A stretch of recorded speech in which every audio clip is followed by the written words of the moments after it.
This is The Big Breakdown, a long look back at some of the biggest stories we're covering for you at the Hidden Killers podcast and True Crime Today. This is Hidden Killers with Tony Bruschi. Here now, Tony Bruschi.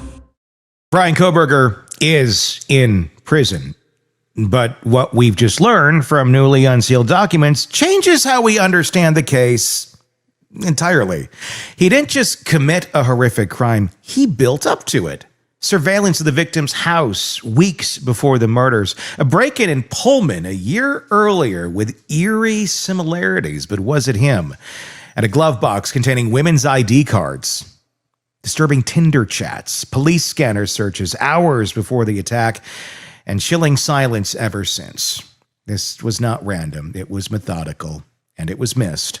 Joining us now is psychotherapist and author Siobhan Scott. She's author of a few books, The Mind of Mass Killers. Here to unpack what these new revelations teach us about how Kohberger did this, who he was before the murders, and how a system built to detect threats let this one slip on through.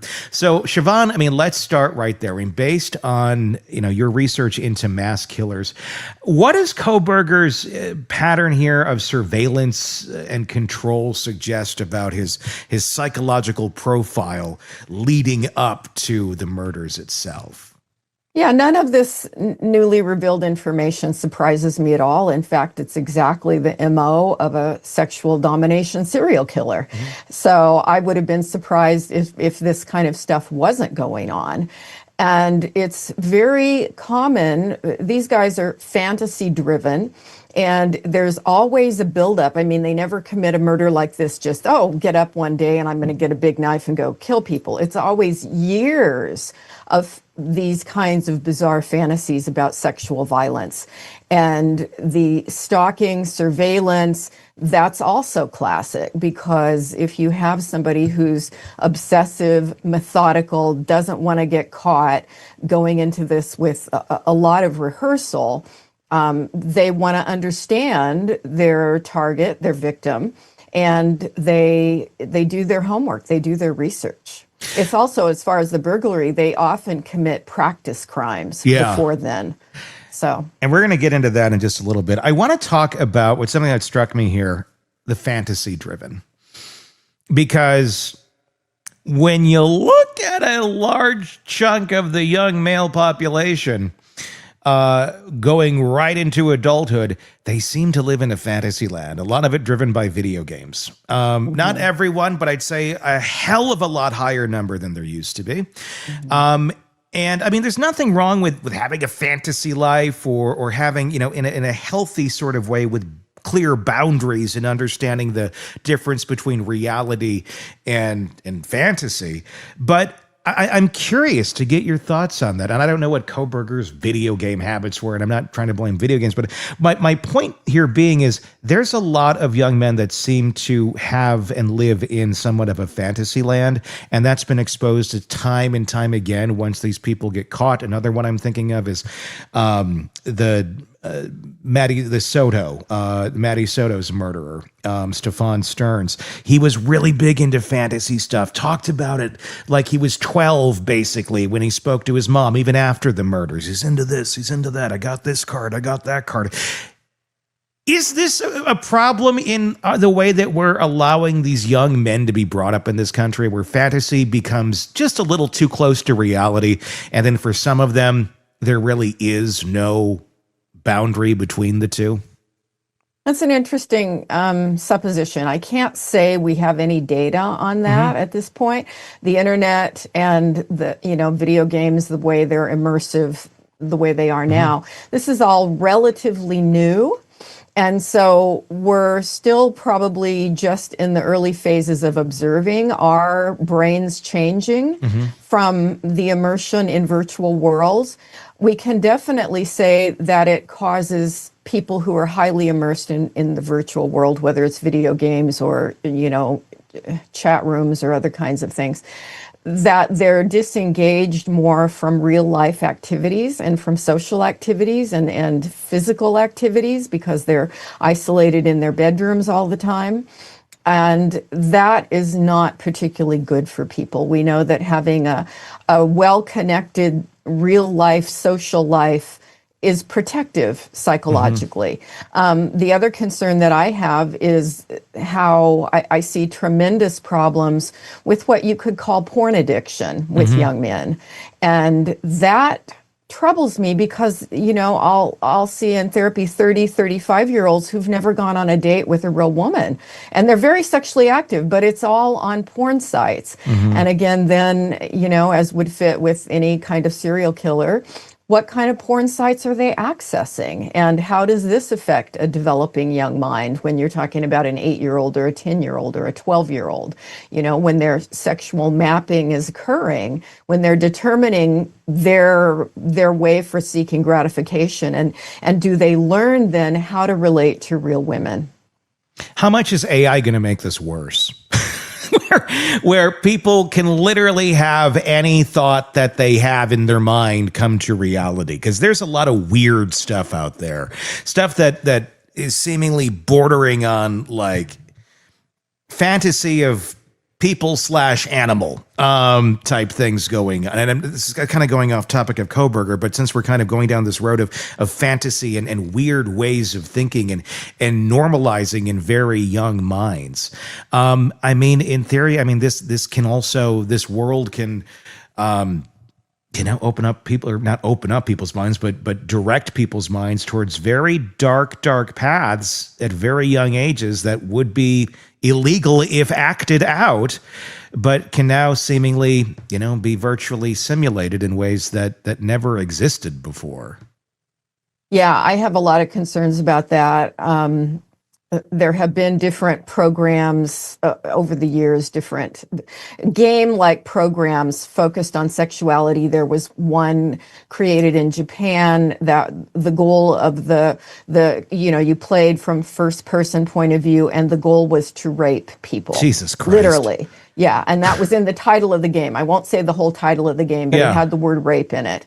And that came out probably 12, 13 years ago. And I actually was doing seminars on the problematic use of video games. And that was one game that I used as an example of something that, you know, we're programming people here with this.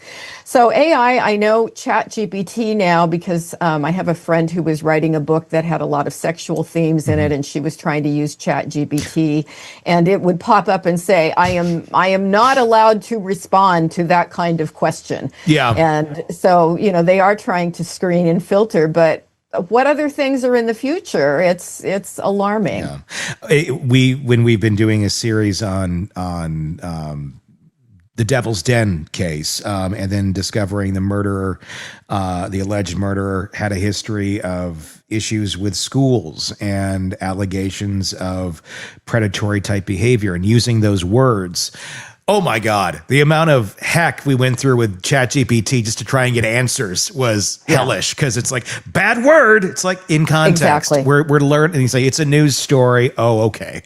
But yeah, I mean, and I'm glad that there are those sort of safe things in place, but they need to make sense and understand what they're doing.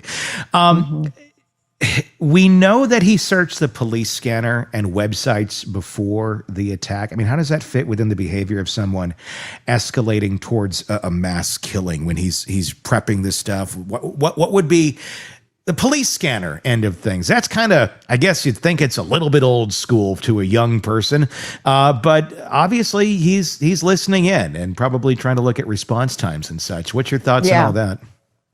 Yeah, looking for patterns, He did not want to be caught, and he was clearly using his knowledge of the criminal justice system to his advantage, how to become a better criminal, which is scary how many people may go into this field of study with that agenda. I don't think it's most of them, but certainly some do.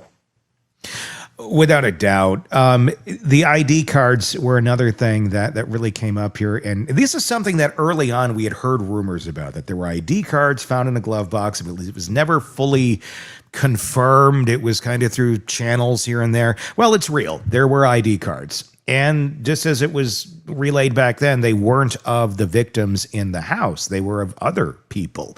Someone that he likely went to school with. Actually, two people that he likely had gone to school with at different points and different times. None of them seem to have reported their card missing, or if they did, like most do, you just, well, go get a new one. You don't think it's in the glove box of someone who's going to be a homicidal maniac.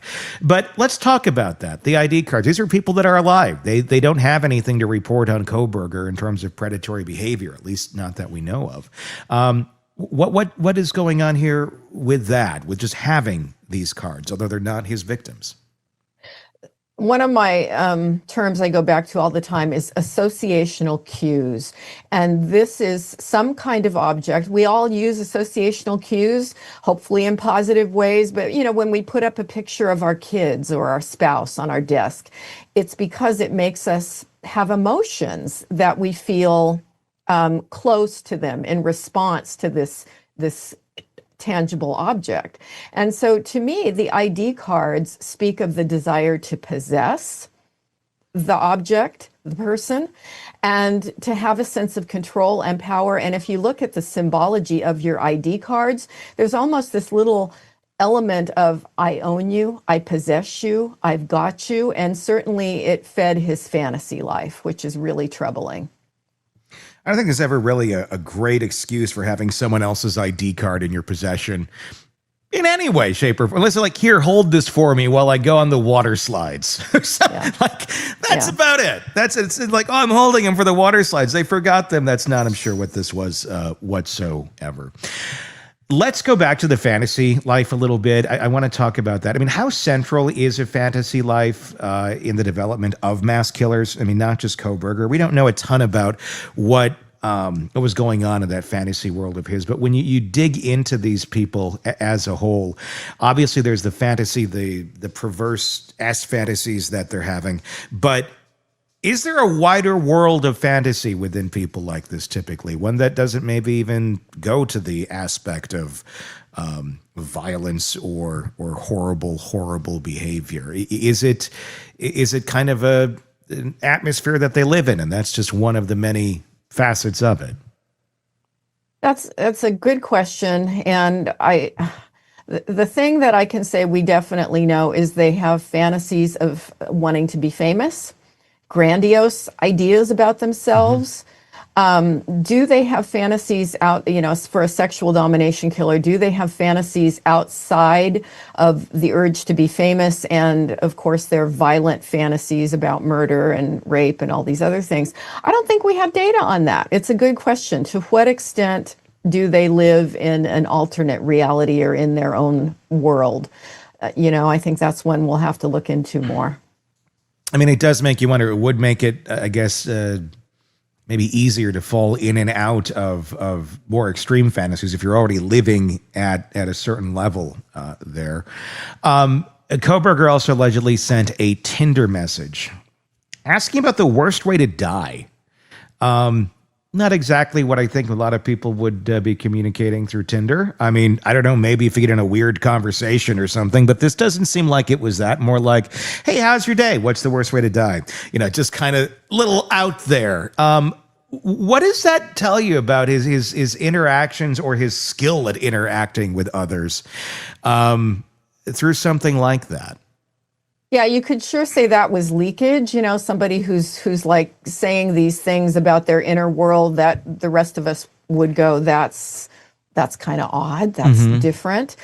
But he had this quality of being very odd, but just functional enough to make it through the world for the most part, whereas some people that are really mentally ill, it's mentally ill in the sense of psychotic, delusional hallucinations. Everybody can spot it. They're not functional. But Kohberger was functional enough, but leaking these little odd things. And yeah, whether the diagnosis of autism is the best fit, it's possible that it is. We don't know that without evaluating him. Schizoid personality, which is a person who doesn't connect normally with other people. He certainly had OCD, and that's something that's still happening for him. But, Yeah, in all these qualities together, it created this very odd social style that's apparent in a text like that, and that he was very focused on death. I mean, why would you ask somebody that unless you were thinking about it a lot? Yeah, I mean, that leakage that comes through, really, I mean, it certainly says a lot about what's going on. When he's leaking these things out in these conversations, is he aware that it's so off-putting and bizarre to the rest of the world to say that sort of stuff? Or is he like kind of fishing for another like him that maybe is into, more dark ways of thinking about the world? That's an interesting hypothesis that he's looking for a soulmate who's just like him. Yeah, could be. But I think he's probably clueless that this is going to be off-putting to people. And that's just, whatever is going on with his brain that makes him a unique animal. Empathy is not a part of it. The ability to sense how other people respond to us, he just doesn't get it. You think there's more IDs out there? Do you think because it seemed like that was a bit of a collection he was putting there in his glove box, and it makes you wonder. I've been wondering for a while if there's a knife buried in a little cash box somewhere along his trip, because we do look at the vehicle data and it does show him stopping off at like wooded areas where I would not be surprised. And Rob and Drake and me are going to talk about that this week, about where could this weapon possibly be, and what else could be in this little, as BTK would have called it, hidey hole. Yeah. And I'm wondering how much more that might be at play here that we are not yet aware of with Kohberger, that's not going to come through these documents, but just is still out there in the ether. Probably tons of secret items, things that he had collected throughout his adolescence years. And who knows where it all is or what's been destroyed. And of course, I'm very curious about the content of his computer and what evidence he may have kept there. And that's a shocking thing, because the content of the computer and all of his digital devices, the shocking part, nothing. They have come back and they have said there is nothing here. They believe it was wiped, that he found a way to wipe everything off. So there's traces of that. So he was, and that's what's so interesting to me about this character, is he was very smart in some areas. Like, they believe he was literally wiping things as he went. It wasn't like okay, tonight's the night, let's go back through history and delete everything from X date to X date. It was kind of like, as he's doing this, he's going to wipe that right after he looked at it, and so forth. He was so meticulous in some of these details. He was meticulous enough not to leave any of him behind other than the sheath. He was meticulous enough to clean his car, so much so that they described it as being disassembled. Yet he left people's IDs that were not his. I can't say victims, but people's IDs that were not his in his glove box to be found. I mean, is that just like, okay, you're really smart over here, but you're a complete idiot over here, and there's something not telling you, better empty that glove box too? Or does he think, well, that's not valuable to anybody, I didn't kill those people? I mean, what the hell? What is going on here? Is it just like shit, I missed that?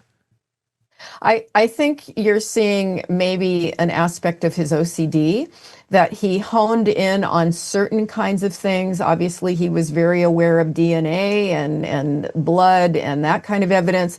And he just became obsessed with certain things while being relatively clueless about other things, like the IDs in the glove box. That seems obvious. Yeah. But for whatever reason, he's got this unique brain that goes to obsessions about certain things without looking at the big picture. With the IDs, I mean, being a form of trophy there, is that the sort of thing that kind of, you would say, maybe led him up to being able to do this? Like, does it start small? Does it start with, I'm going to take this ID from this woman and that's going to make me feel powerful, or whatever the hell it makes him feel? And then it's like, I got another one. Like, well, what? And it just amps up to where you end up slaughtering them one night. I mean, is that what is part of a slow build, or had he not been caught, would he just kind of been out there every once in a while grabbing IDs as well, just part of his MO? Yeah, I think you're right. I think it was part of a behavioral progression. And originally, when he first started doing things like that or monitoring people, I would guess, I'm going to guess that he was a voyeur when he was out driving around at night looking at the stars. He was probably peeping in windows too. That's a really common behavior with people like this. And, they never just get up one day and go from being a normal, healthy person with a normal sex life to I'm going to commit rape, murder, and, do horrible things. There's always this progression. So my guess is that and probably all kinds of things that he did that were weird and creepy that we'll never know about. Sure. Someone like a Kohberger, someone like him with his issues with what we know of his dark sexual type desires. We know like what he was looking up. It was, horrible things and basically focusing on doing things to unconscious women. Happened to also be in the college realm of things. So this was all part of a fantasy, even though there was no SA at the scene or anything like that. Certainly, this was a crime that seems to have been built on that sort of motive. Have you ever seen any case where someone's reformed after going down a dark road like this? Maybe not killing, but someone who's like, this was I didn't go that far, but I went this far in my mind. Does this, if this is how your sexual fantasies are running your life and how your brain is working and what your body and mind are telling you what you like, can that be reversed? Or is this one of those things where it's like, well, once a predator, always a predator? That's a really hard question. I have seen people, certainly in institutions, if I went in to just do an assessment with somebody, can they get out? Can they not get out? That kind of thing. Do they know how to talk the talk of I'm recovered from this stuff? I have seen some that do. But does that mean that if released that they would not slide right back into it and reoffend again? Or are they just really good con artists? I don't know that I have evidence either way for that, but certainly in forensic mental health institutions where they get lots of therapy and they attend groups and sex offenders can supposedly learn certain skills at controlling their desires and channeling themselves in healthier ways. But certainly the earlier you catch somebody who's going down an aberrant path, like teenagers, and you can find teenage sex offenders, and if they get into treatment earlier, the odds are probably better that they can be redirected and rein some of this stuff in. But I tell you, it would make me really nervous if let's say I had a neighbor who had those tendencies and then said, oh, but I went to therapy and I'm better now. I'd still keep my eye on him, Yeah, I don't think I'd ever feel comfortable with anybody like that. There are, if you look at it more like, should it be looked at more as, I'm not in any way trying to downplay this, but as more of an addiction in someone? It's horrible, abhorrent behavior, but is it really an addiction more than just really, really bad judgment? And should it be handled more in that way in terms of trying to find a place for these people to live where, there's plenty of alcoholics who don't want to drink that continue drinking. I would imagine, is that the case in the S offender world where there's people that don't want to do that, but it's that much of an impulse, that much of an addiction? Oh, very, very much, very much. Even, I have worked with pedophiles who know what they do is terrible, but they know they can't be alone with a child. Yeah. And even though, some of them have said, I hate myself. I wish I'd never been born. I'm suicidal because of these horrible things I've done. And these were people who were not incarcerated, but they knew they had these behavioral safeguards in. I am never alone with children, even my grandchildren. And, it's a scary thing because at what point is the addiction going to override that desire to not reoffend again. And that's insane. I mean, it's scary, and I mean, it's not. I mean, they know that the problem is there. They know they don't want to do it, but they won't be alone with their grandchild because they're whatever the hell that is in them that's driving them is stronger than their knowledge of knowing that would destroy the life of someone you care about. Or person in general. That's Yeah, treatment is very much similar in addiction. It's, when you're early in your recovery from alcoholism, you don't go hang out in bars, you don't go to parties where everybody's going to be drunk. I mean, you have to manage yourself behaviorally and avoid high-risk situations. And it's very true for sex offenders in the same way. Don't allow yourself to ever be in a situation where there's going to be temptation. Mm-hmm. Let's talk about some of his behaviors in jail, the obsessive cleaning that we've heard about, the social withdrawal, talking to himself, having really bizarre demands, wanting vegan food only cooked in certain pans. Obviously, I think he got his vegan food, but I don't think they honored the pan request. How does that fit within known psychological patterns of other mass killers post-crime, or does it? I don't think it does. He clearly has clinical obsessive compulsive disorder. And my guess is that these kind of rigid behaviors and the need for control over his diet and all these other kinds of things that he becomes fixated on, that this is old news for him. This is how he's been probably for years.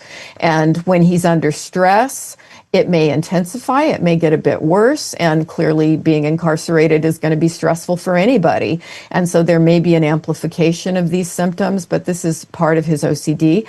And certainly you can see with serial killers that they have a lot of obsessive tendencies. As you use the word addiction, they're kind of addicted to this process. But not all have clinical OCD in the way that they need these rituals and these really rigid kinds of things. I mean, is there a level of disassociation that's going on with this? I mean, just you just got caught murdering 4 people, and he knew he got caught murdering 4 people, and you're asking, can you not cook my vegan lasagna in the pan you cooked a beef steak in? I mean, it's like, what? Huh? And I mean, and there's other aspects too to this case. Just, I mean, the standing silent when he was asked to plea, and his utter lack of any emotional reaction when the victim impact statements were being read, and he was being sentenced. I mean, was he present for any of that mentally, or just does it mean nothing to him? Yeah, I wouldn't call it dissociation, which is, sort of in a different category, but I would say it's cold. He's in control. Why should he say anything in court? He doesn't need to. And no reaction to victim impact statements. He doesn't feel any guilt. He's not sorry. He's probably sorry he left the knife sheath there.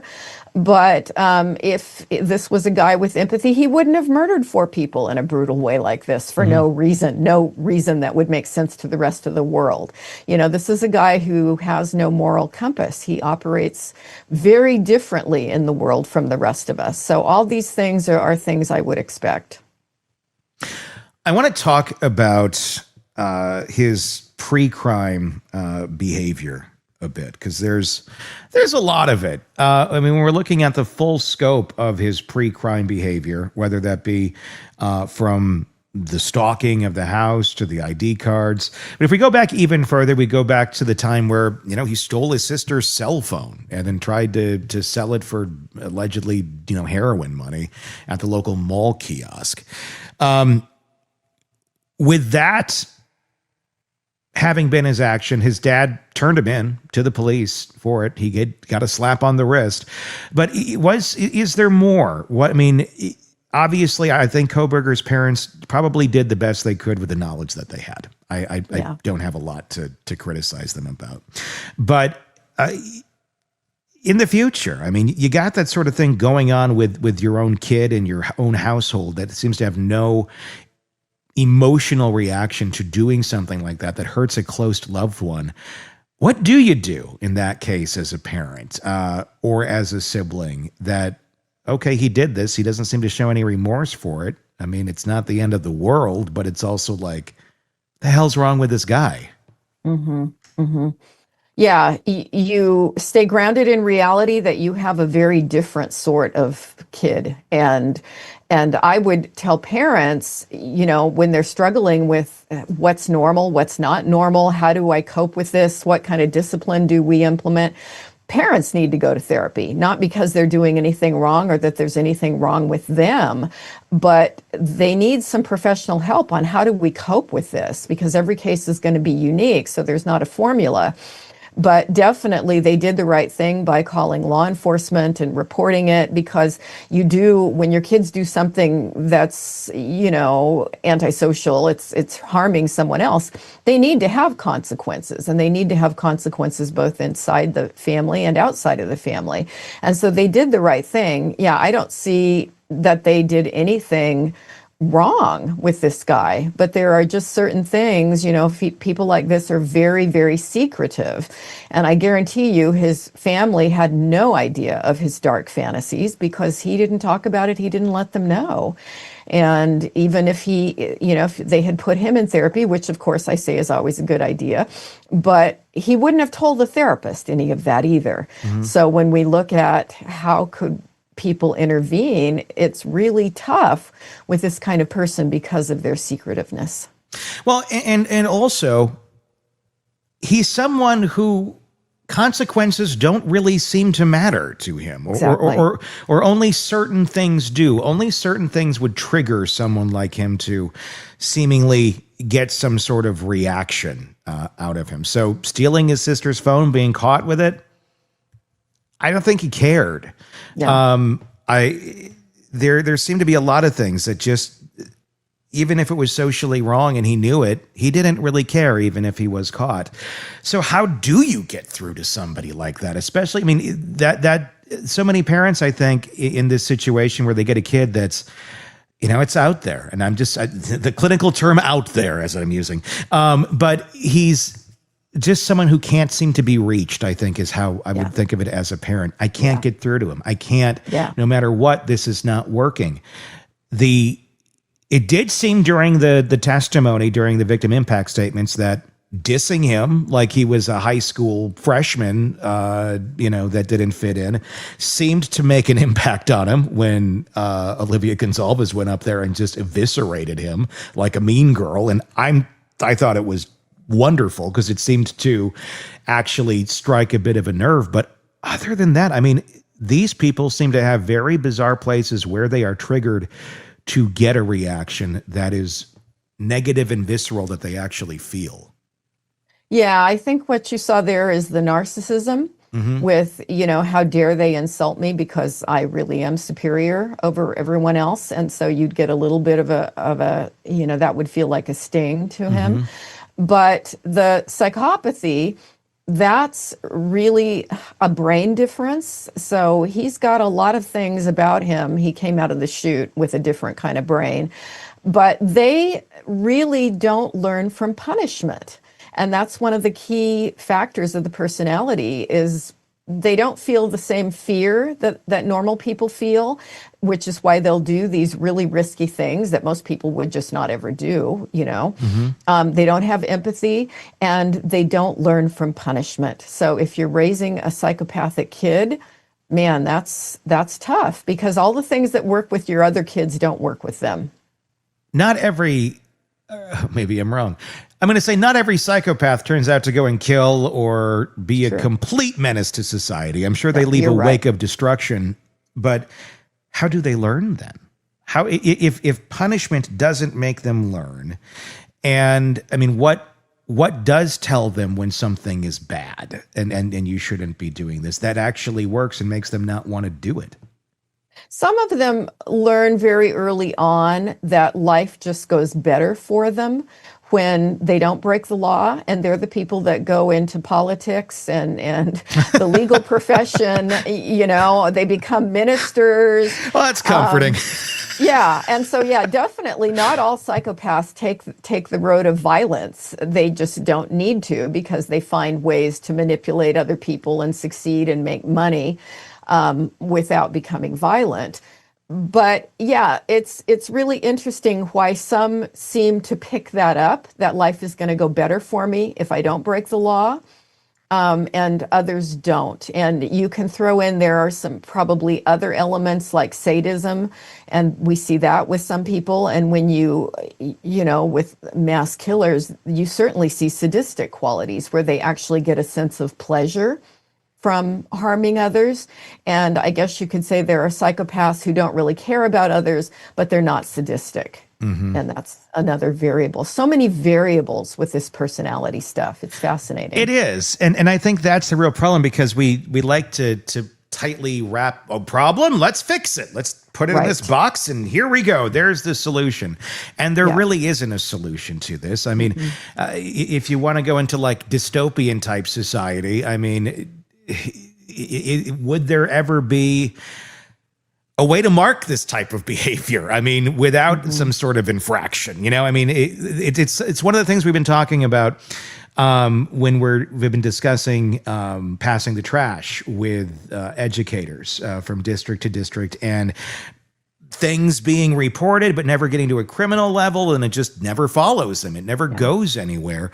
I mean, should this be something more on medical radars, on doctors' radars, where, we do take inventory when we go in for a checkup? Okay, you were on this, I mean, it's a very quick checkup, and a lot of it is they're relying on your own self-reporting. Yeah. But obviously, if you're diagnosed of something, you get this sort of a diagnosis, it's usually after something happened and you're trying to figure out what's going on.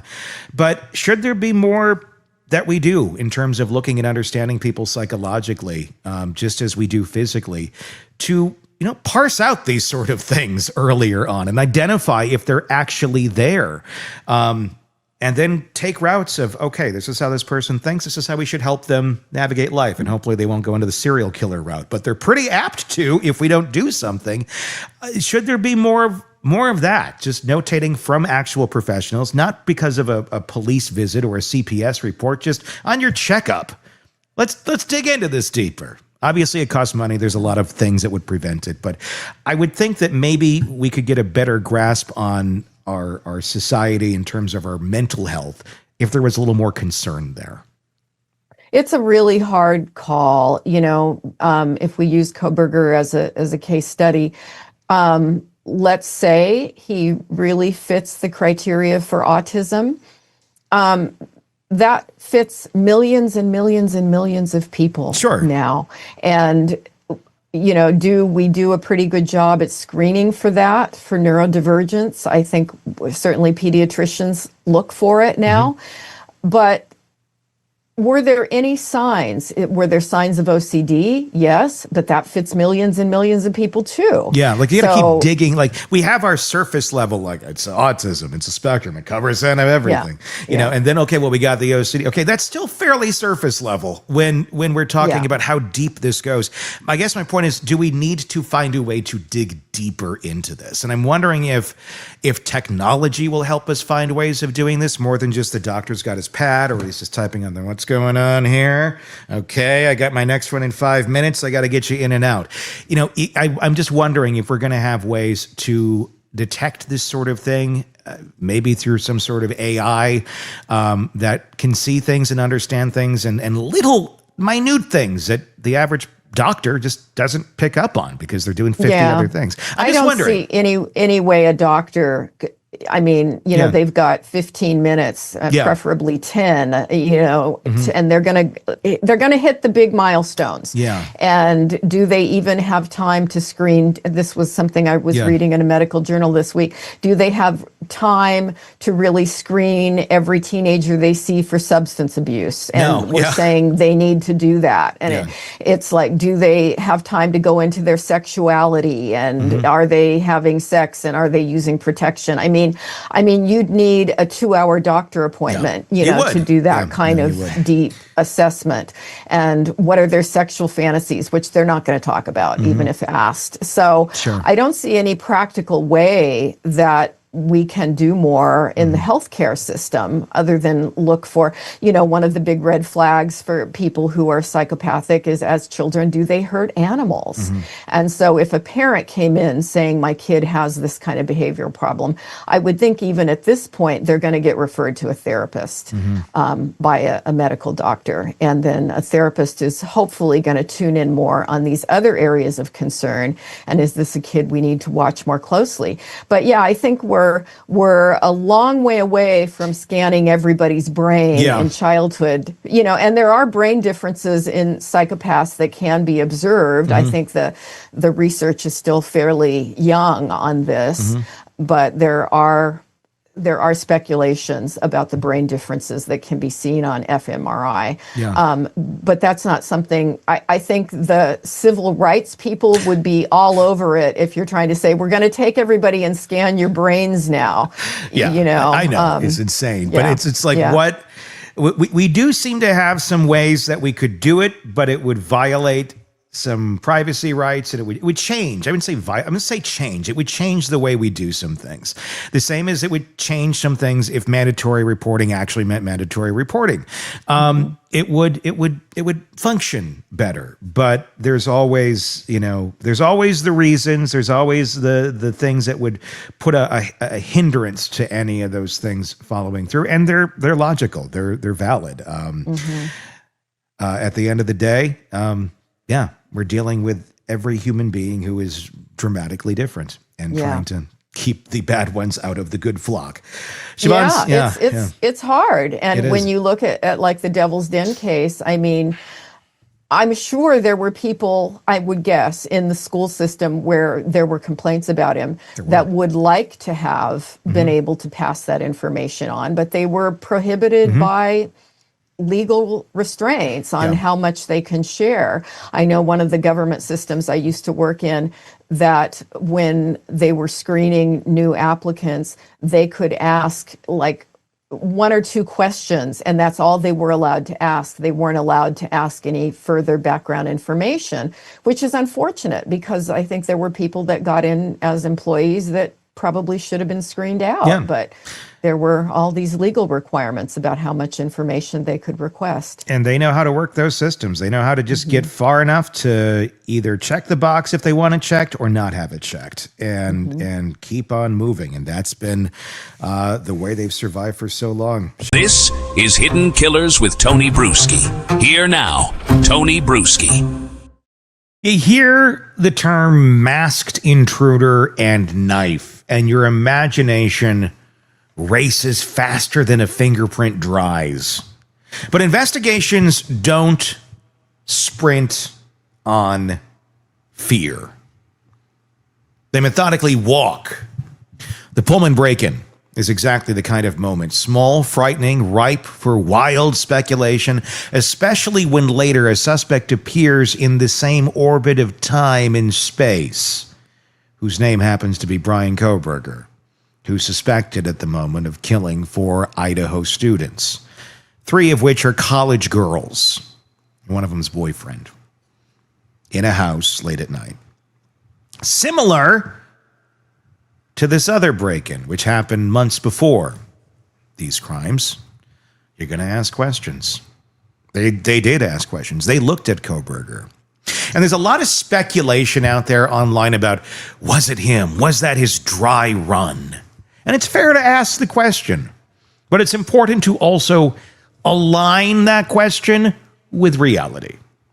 And that's what we're going to do here. It may not be as sexy. It may not be as dark and disturbing as one would want it to be. It may not play into the Lifetime movie version of what this story will be. But it certainly needs some examination. Because it very well, I guess, potentially could be part of the story. Odds are fairly low, but it could be. And it does tell you that just because you caught one villain doesn't mean there aren't others out there operating completely individual of one another. So let's slow this story down piece by piece and understand the honest work behind why investigators looked and why they ultimately looked the other way. Let's go back to this story. This one takes place in October of 2021 in Pullman, Washington. At a sorority house just off campus, one of the residents was woken up in the dead of night. A masked man stood at the foot of her bed, brandishing a knife. She kicked him in the stomach. Good for her. He fled. No shots fired, no screams broadcast, no forensic gold, just adrenaline and the 1,000 what-ifs that follow. For the women that were living there in that house, it was trauma encoded against their walls. For investigators, it became an unresolved case file with a red flag on top, and one that sat open in the drawer of Detective S in Pullman's PD office for months, then almost a year. Fast forward to December of 2022, 4 University of Idaho students are found stabbed to death in a home in Moscow. The suspect, graduate student Bryan Kohberger. When news broke, rumors spread. Speculation flourished. They had not caught anybody for that Pullman break-in yet. But geez, that happened not long ago. Yeah. Could it be connected? Law enforcement in Pullman quietly reopened that file, searching for answers. Here's a critical point. Part of good policing is revisiting old files when a new suspect fits a similar pattern. A masked intruder with a knife, same weapon type, same targeted vulnerability, women at home, same type of night, similar college towns. That's what pushes cops from Pullman to say, we should check. It isn't a headline grab, it's a process, a matter of duty, not narrative. But then comes the detective work. You check travel history, flight logs, class schedules. Did this guy fly west the semester before? Well, as of research now, the answer is no. Kohberger was, as far as we are aware, still at DeSales University in Pennsylvania that fall. He wouldn't arrive to Pullman until 2022. Police dug into recordings, into emails. Was he ever in the area on academic business, weekend events, lecture visits? Well, nothing really ever lined up. They spoke to local professors. There was no connection. The geographic and temporal alignment didn't exist. And for 9 days, he was a person of interest, not a lockup, not a headline. He was already locked up, but someone who needed to be ruled out. 9 days of interviews, timeline tracing, photo lineups, digital footprint chasing. It's not always quick and neat, and it's always exhausting on the victims to be in that sorority house. But they did it, and once it was clear he couldn't have been there, not physically, not digitally, not in any identifiable way, they closed their law enforcement file on him for that case. The case remained open, but not pending on him. Be nice to make him the boogeyman in that case, but sorry, you still got a boogeyman out there. It's that kind of discipline that rarely makes for a viral soundbite, but it's a discipline worth honoring and worth telling. So let's zoom out on why this matters. First, it speaks to investigative integrity. Not every similar incident is the same crime. Masks and knives don't connect hearts or honor. Only evidence does. The name on a case file, even a high-profile one, is not enough. You need confirmations, alibis, witnesses, digital footprints. Without them, You clear responsibility. That's what happens here. And what happened here. Second, it exemplifies how narrative poison spreads. The public tends to think similar patterns equals same person, and sometimes it does. A lot of crime shows lean on that. That's why we ask questions. But it's also important for crime shows to just accept reality on reality's terms when the evidence shows, you might have been leaning into something, but if that's not what the evidence shows, then sorry. And in my opinion, I think you got another creep out there. There are creeps like this on college campuses. That's not new news. Not all of them go to the extent of Kohberger, but there are certainly individuals that do this sort of thing that need to be found. And it's easier to find them when you're looking for the right person, not hung up on if this boogeyman over here is that boogeyman over there. People across jurisdictions are often unconnected. A late-night intruder with a knife could just be as easily someone local, disturbed, desperate, or displaced. We don't hate speculation. We just shouldn't mistake it for proof. Third, it shows how investigators stay accountable, especially when the suspect had already been convicted elsewhere. If you're watching from home, you might hear investigating and think suspect, but sometimes reinvestigate simply means make sure and then move forward. And that's what was done. Authorities made sure, then move forward. Not the same thing as wrestling for headlines. Finally, there's a broader lesson about pattern seeking and false positives. Criminal minds do pattern recognition better than any software because they generate it themselves. Investigators do pattern recognition too, but they also test and cross-reference. They catch their own bias. And the Pullman case, reopened and closed, underscores how important that safeguard is. So when you ask me to tell you that story, what I'm really telling you is this. Uncertainty isn't weakness. It's the torch investigators carry in the dark. They'll check every case that echoes. They'll put your name in another file if circumstances suggest they should. But they also know when to eject it. And that's not sensational. It's essential. Because remember, the human center here, 4 women traumatized by a masked break-in, they didn't get a smoking gun suspect. They got someone who checked the file more than once. For them, that can feel like empty reassurance, but it's all we can promise at this point. That someone didn't stop looking for answers, even when it was inconvenient or quiet. They just couldn't find the connection to this guy. So, when snippets from the Pullman file appear later, Kohberger was evaluated. He was cleared of 9 of the charges of any sort of accusations here and cleared in 9 days. It's not a second act in a sensational crime drama or a precursor to one, which is what this would be if it was him. It's a note in the margin of a real process, a mark that says, yes, we considered it. No, we found nothing to support it. And yes, that matters. That's the one thing we can be clear on. Not everyone who looks like they fit the pattern belongs in the same story. Lives run parallel. Masks don't equate to membership. Knives don't tether. The Pullman break-in didn't connect. And that's not disappointing. That's just truth. And sometimes in a case steeped in loss and confusion, the most humane conclusion is the one that doesn't force a fit. So if you're telling that story, you're not just recounting an investigation. You're honoring rigorous doubt. You're acknowledging that suspicion doesn't equal guilt. You're telling a story about how real investigations distinguish between echo and evidence. And when the echoes fade, what remains isn't emptiness, it's clarity. It's saying, we didn't find you here, but we didn't stop looking. And they should still keep looking.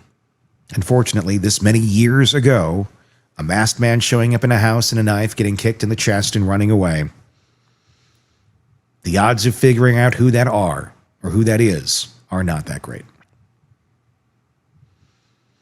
And thankfully, we haven't heard reports of this one striking again in many years.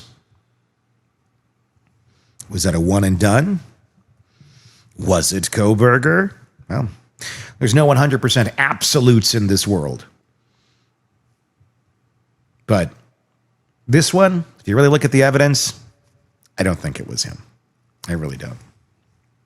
So if we want to learn and understand anything about how this all went down, how well planned it was or how sloppy it was, depending on how you're looking at it, just make sure whatever pieces you're adding to that puzzle, marbles you're putting in that jar that you say these are connected to that case, are actually connected to that case. It gets dangerous when they're not. Let me know your thoughts in the comment section on YouTube. Just search Hidden Killers with Tony Bruschi. You can also make that same search wherever you're downloading podcasts, so you can take us on the go wherever you are. But again, let us know your thoughts and press subscribe so you don't miss any of our coverage on this case and the many that we cover for you here at the Hidden Killers podcast and True Crime Today. My name's Tony Bruschi. We'll talk again real soon. Want more on this case and others? Then press subscribe now and don't miss a moment of true crime coverage from Tony Bruschi and the Hidden Killers podcast.